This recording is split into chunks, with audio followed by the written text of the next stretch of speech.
Moradores do bairro Cidade Satélite reclamam da constante onda de assaltos a veículos no bairro.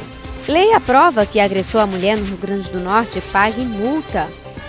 E ainda a Universidade Federal do Rio Grande do Norte realiza o cadastramento dos candidatos convocados na segunda chamada do SISU. Esses são os destaques desta sexta-feira, dia 23 de fevereiro. Feliz News está no ar.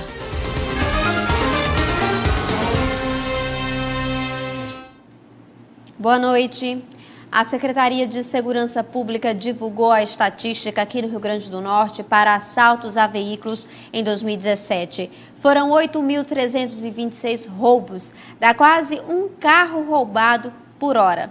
No bairro Cidade Satélite, aqui de Natal, essa realidade de roubos a veículos é bem comum. A noite de sábado tinha tudo para ser de muita comemoração. Esse universitário estava indo para uma formatura com a namorada, mas a noite acabou antes que ele conseguisse sair da frente da casa. 2 homens em um carro branco pararam perto do seu carro e anunciaram um assalto. O meliante saiu do carro, botou uma arma na minha cabeça. Eu não reagi, só fiz levantar minha mão. Fui bem tranquilo, ele falou que era para eu parar, porque eu perdi.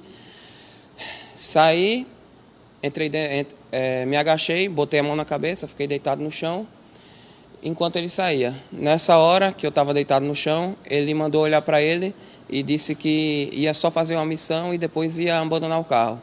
Aí repetiu isso mais umas 2 vezes. O carro foi encontrado apenas na segunda-feira em estado de perda total. E ao chegar no local, a vítima percebeu que não tinha mais nenhum dos seus pertences dentro do carro. Felizmente deu perda total e depois a população saqueou todos os objetos do carro. A única coisa que a população deixou, felizmente, levaram tudo, até papel higiênico o pessoal levou. A única coisa que deixaram foram os livros, que curiosamente eram os itens mais caros. Os assaltos na região têm se tornado comum. A casa da namorada de Marcelo, onde houve o assalto, já foi invadida mais de 10 vezes. Aqui nós já fomos invadidos 12 vezes. Dessas 12, apenas em um eles realmente conseguiram entrar e levar tudo que a gente tinha.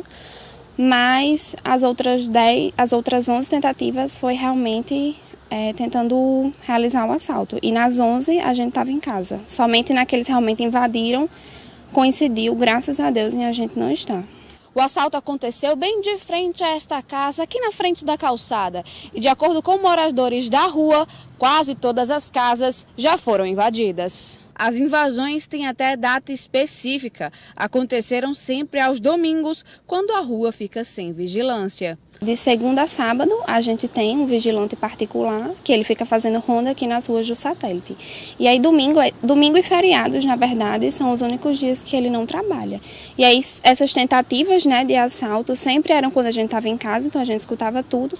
E coincidentemente era no domingo. Enquanto a nossa equipe de reportagem estava na casa de Amanda, criminosos armados assaltaram uma casa na rua de trás. No vídeo é possível ver que os bandidos esperaram a empregada, que tem a chave da casa, chegar para entrar na residência.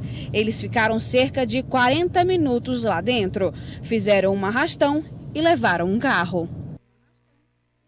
Que absurdo, né? Fica todo mundo amedrontado, ninguém sabe o que fazer diante de uma situação dessa. Cadê o policiamento no bairro? Se você passar aproximadamente às 6 horas da noite, sempre vai ter, no prolongamento da Prudente, uma guarda da polícia, um guarda, também um carro da polícia lá, mas passeando, fazendo trabalho pelo bairro, infelizmente não. Que situação, né? Agora vamos falar um pouquinho de outro assunto, ainda de violência, mas olha só, os corpos dos 2 mineradores mortos em um soterramento ocorrido na manhã da quinta-feira durante o trabalho de extração de Xelita, no município de Bodó, foram resgatados. Eles foram retirados da mina por volta das 3 horas da madrugada desta sexta-feira por militares do Corpo de Bombeiros. As equipes de resgate disseram que somente uma das rochas a que estava sobre os corpos tinha mais de 2 toneladas. Os bombeiros também relataram que foi preciso fazer escoras para que não houvesse novos deslizamentos, o que dificultou e retardou ainda mais os trabalhos de resgate da Polícia Civil. A polícia informou, inclusive, que vai apurar as causas do acidente na mina, solicitando a realização de perícias no local. Vamos agora para o nosso link ao vivo. A Universidade Federal aqui do Rio Grande do Norte realiza essa semana o cadastramento dos candidatos convocados na segunda chamada do Sistema de Seleção Unificado, SISU. É bom ficar atento para não perder o prazo. Por isso, a nossa repórter Leonor Cosentino tem mais informações. Pois é, Lívia, como você disse, é importante ficar atento para não perder o prazo, né? Para você aí conseguir a sua vaga na Universidade Federal aqui do Rio Grande do Norte. Quem vai contar para a gente direitinho como vai funcionar, como está funcionando esse cadastramento, é a professora Vitória. Ela é pró-reitora de graduação da UFRN. Vitória, explica para a gente. Como é que funciona esse processo de cadastramento? Então, nós estamos fazendo o cadastramento da segunda chamada, ou seja, tivemos uma primeira chamada e aí sobraram vagas, e essas vagas vão ser ocupadas agora nessa chamada. Nós fazemos isso só essa semana, não terá outro momento, então tanto os candidatos aprovados dentro dos aprovados, digamos assim, nas vagas, dentro dos aprovados, quanto os suplentes, aqueles que fazem parte de um cadastro reserva, eles têm que comparecer ao UFRN.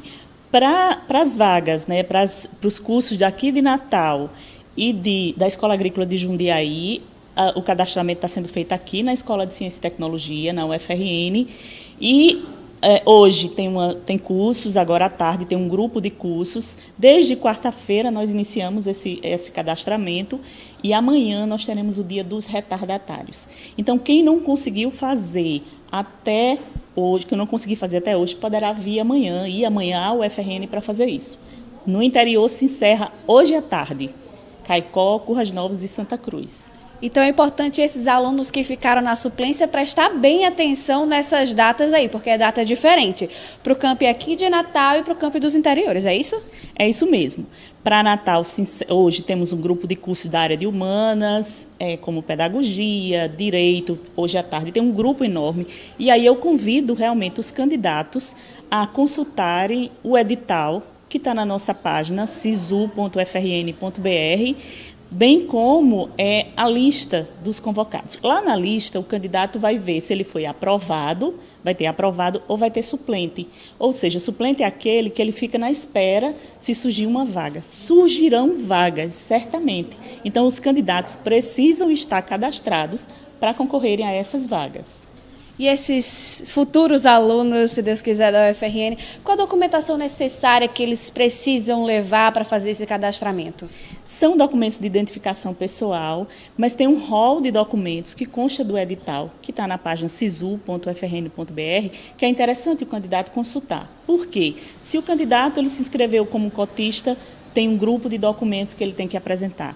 Se ele se inscreveu como pessoa com deficiência, outro grupo de documentos. Então, é muito importante que antes de sair de casa, o candidato faça a consulta ao edital, faça um checklist da documentação dele, porque aí tem o CPF, tem o documento de identificação pessoal, como carteira de identidade, tem o diploma, o histórico escolar, se ele é egresso de escola pública. Então, o correto, o ideal é que ele consulte o edital e venha munido desses documentos.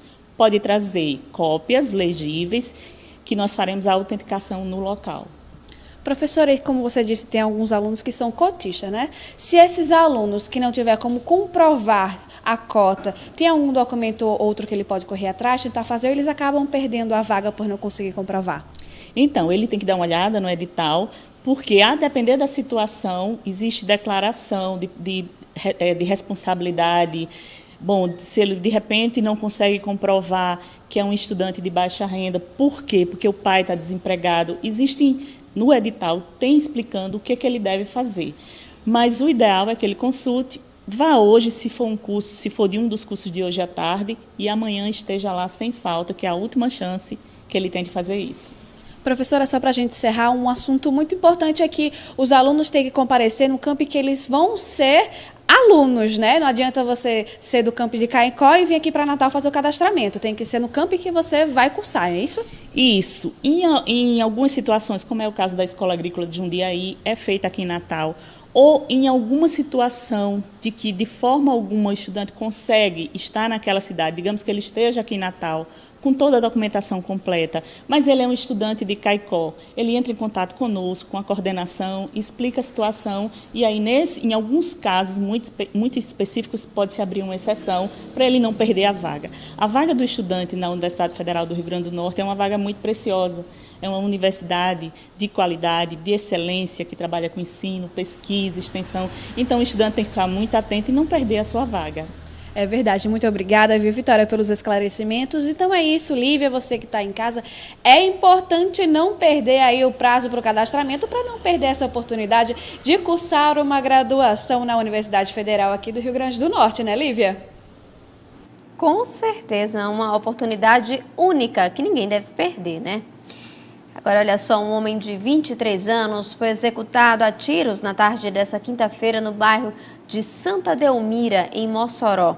Segundo a polícia, Antônio Marques da Silva Neto, de 23 anos, foi atingido nas costas e morreu no local. A polícia militar informou que Antônio foi morto na Avenida Rio Branco. Pessoas que estavam no local relataram que ele foi perseguido por 2 homens que estavam em uma motocicleta. Os criminosos acertaram vários tiros nas costas da vítima, que morreu no local. Ainda de acordo com a PM, ele respondia na justiça pelo crime de tráfico de drogas. Vamos agora para o intervalo comercial e veja a seguir. Lei aprova que agressor a mulher aqui no Rio Grande do Norte pague multa. É logo depois do intervalo. A gente volta já.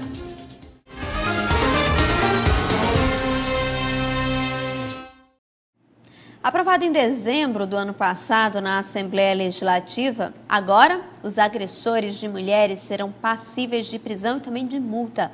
A lei aguarda a regulamentação apenas do governo do estado para ser colocada em prática.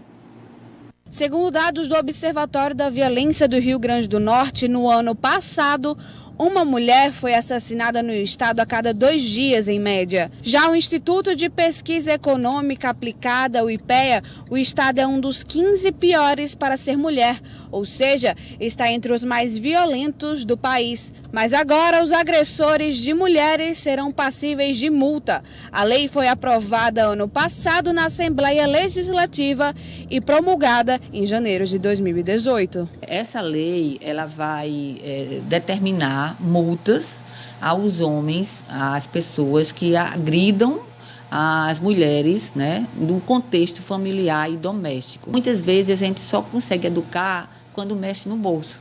Então, além da Lei Maria da Penha, que foi uma grande conquista, um grande avanço, é preciso também que tenhamos outras leis que contribuam para reduzir essa violência no nosso estado. O mapa de violência de 2015 mostra ainda mais o peso da violência doméstica e familiar nas altas taxas de mortes violentas de mulheres. Dos 4.762 assassinatos de mulheres registrados apenas em 2013 no Brasil, 50,3% foram cometidos por familiares, sendo que em 33,2% desses casos, o crime foi praticado pelo parceiro ou ex. As mulheres que são mortas, que são assassinadas pelos companheiros, pelos amantes, ex-namorado, muitas vezes não aceita o fim da relação, né?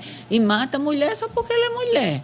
Então é muito importante que leis como essa, elas possam ajudar a sociedade a se conscientizar mais da importância de construirmos uma cultura de paz, né?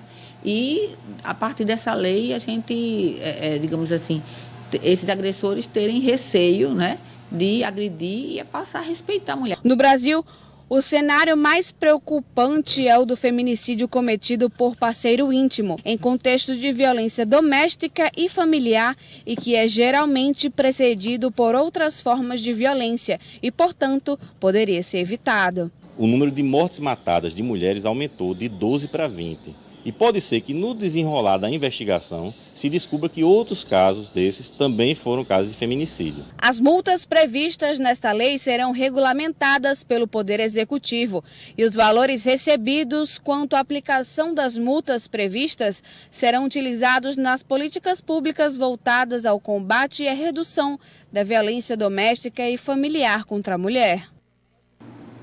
Olha só, o Procon Natal fiscaliza semanalmente os estabelecimentos aqui na cidade. Nessa fiscalização, foi constatado que a diferença de preços de um mesmo produto pode chegar até 300% nos supermercados.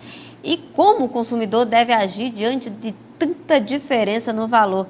A nossa repórter Leonor Cosentino tem mais detalhes. Pois é, Lívia, não é diferença pequena, né? São 300% de diferença, é um número muito alto. Quem vai responder a sua pergunta é o Alessandro Márcio, ele é pesquisador do Procon. Alessandro, eu vou passar para você a pergunta da Lívia.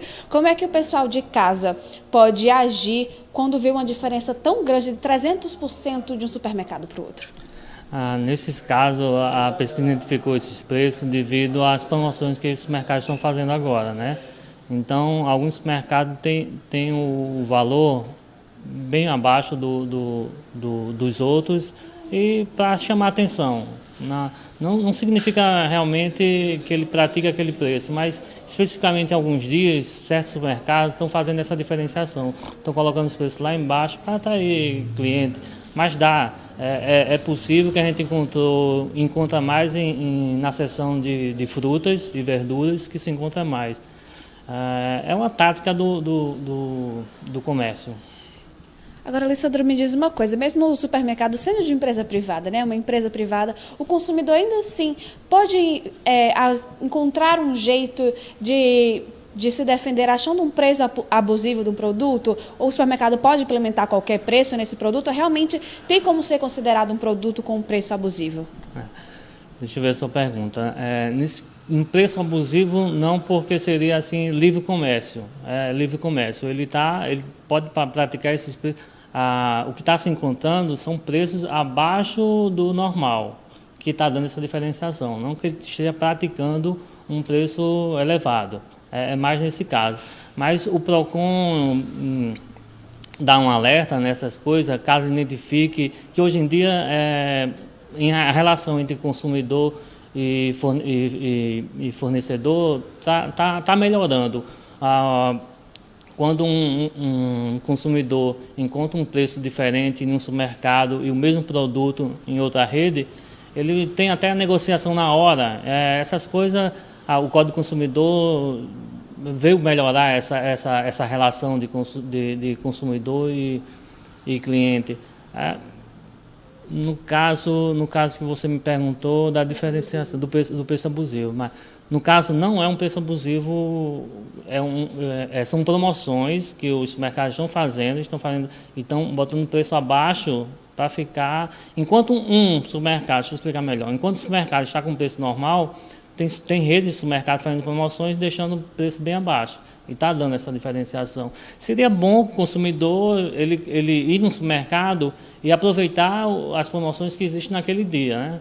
Se ele encontrar... É técnica de venda isso, né? No supermercado, alguns produtos ele deixa mais barato, né? Em relação aos outros que o consumidor queira levar, está levando até com um preço maior. Agora, Alessandra, a gente ainda trabalhando ali no cenário do supermercado, algumas vezes acontece do consumidor encontrar um preço específico na prateleira, mas quando chega no caixa, o preço é diferente. É importante o consumidor ficar atento? Isso ainda caberia uma denúncia no Procon? Claro, nesse sentido sim. Aí entra aí o Procon vai intervir nesse meio aí. Caso ele encontre preço... um preço diferente na gôndola, quando ele chegar no caixa, no código do CDC, é preferência para ele levar o preço mais barato. Ele jamais pode pagar um preço mais caro. Na diferenciação, aí por insuficiência do consumidor, ele tem que levar o mais barato. Isso é lei. E se ele não conseguir, na hora, fazer essa negociação, o Procon está disponível, lá tem o setor de fiscalização, mas só vai agir uma vez que o consumidor procurar. Exatamente isso. Como é que o como consumidor, pode chegar o PROCON? Como é que ele pode denunciar? Quais são os contatos do PROCON? O PROCON está na mídia, ele tem a mídia, tem site, né, tem um telefone também. Hoje em dia o PROCON tá atualizado, né? Está atualizado. Ele está uma relação bem próxima. Temos o WhatsApp também, tem o site do PROCON e a sede do PROCON fica ali na Ulisses Caldas, na esquina da prefeitura. A prefeitura numa esquina e o PROCON no outro ali. Atendimento de 8 às 2 horas para uma equipe lá para atender o consumidor.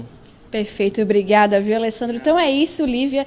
Se você se sentir lesado no supermercado por a compra de algum produto, seja uma propaganda, um preço enganoso, seja um produto fora da validade, é importante alertar o PROCON para garantir o direito não só do consumidor que viu, mas dos outros e também da saúde, né, Lívia?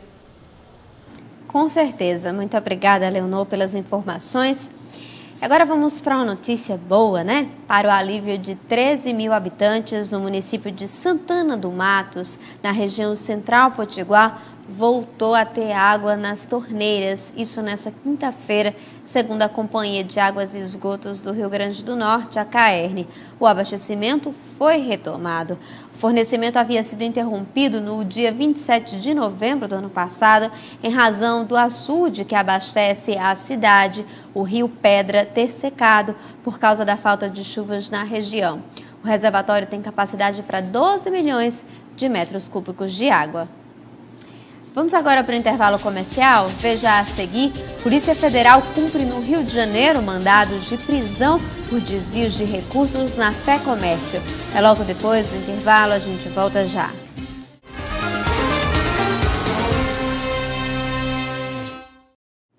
Voltamos agora e olha só, a Polícia Federal cumpre no Rio de Janeiro mandados de prisão por desvios de recursos na Fé Comércio.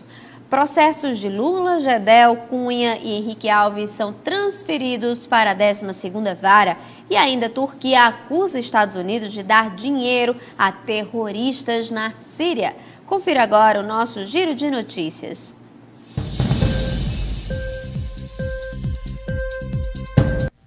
Policiais federais fazem hoje uma operação para investigar desvio de recursos da Federação do Comércio do Estado do Rio de Janeiro, a FEComércio. Os agentes cumprem 4 mandados de prisão, sendo 1 de prisão preventiva e 3 de prisão temporária. Além disso, há 10 mandados de busca e apreensão. A operação chamada Jabuti é um desdobramento da Operação Calicut, que investiga esquemas de corrupção envolvendo o ex-governador do Rio, Sérgio Cabral, que está preso em Curitiba. Além dos desvios de recursos, a Polícia Federal investiga crimes de lavagem de dinheiro e de pagamento de cerca de 180 milhões de reais em honorários advocatícios com recursos da FEComércio. Segundo as investigações da Polícia Federal, pessoas ligadas à FEComércio estariam envolvidas em operações irregulares, incluindo os desvios de recursos, lavagem de dinheiro e pagamento com recursos da entidade.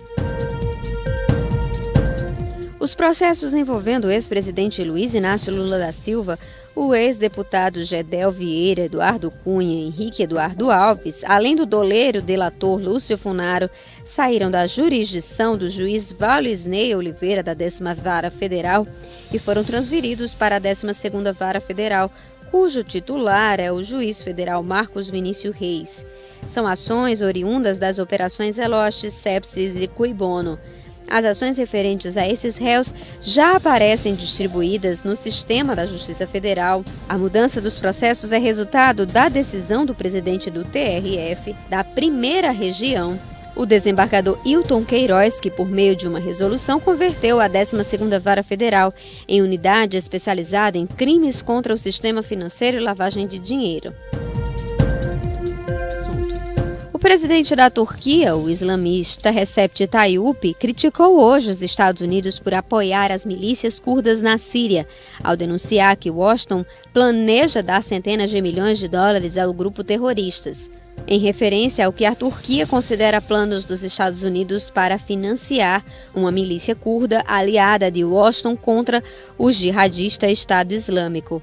A Turquia considera uma organização terrorista e lançou em janeiro passado uma ofensiva contra o grupo do cantão sírio de Afrin, que Erdogan afirmou hoje ficará em breve limpo de terroristas. Pois é assim que a gente encerra a nossa edição de hoje. Continue ligado aqui na TV Feliz, pelo Instagram, no @TV Feliz, ou também ao vivo no facebook.com/TV Feliz Oficial.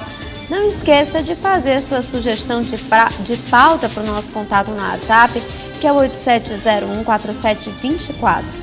Nosso próximo encontro é amanhã. Um ótimo final de semana para você. Tchau, tchau.